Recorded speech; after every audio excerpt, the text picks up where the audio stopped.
Guys, so we currently at Queenswood. We're doing the first car for the day. It's a Polo 6 with the Vivo engine. So we're currently doing the front brakes and also the front suspension, the control arm, stabilizer links, and then the ball joint as well. As you can see, it's nice and clean now. And we're also doing the interval service. So we started with the engine flush, already flushed the engine, and also clean the throttle body. I just took it back. And also another thing on this car, we will coat them the cooling system. As you can see, there's a lot of rust on the cooling system, so we need to do the complete cooling system on this car. So yeah, the front brakes were bad, guys. It was metal to metal.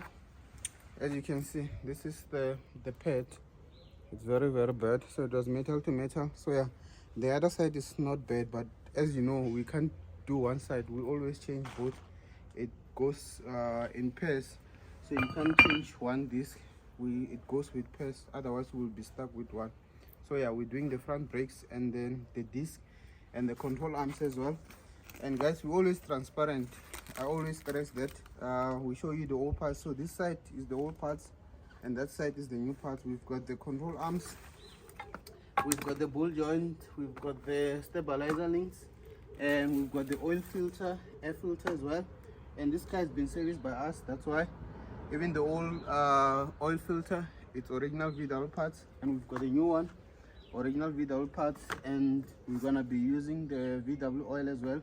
So for now, we'll just top up the coolant so that it will reduce the rust. I already drained the coolant there, so yeah, we'll use this.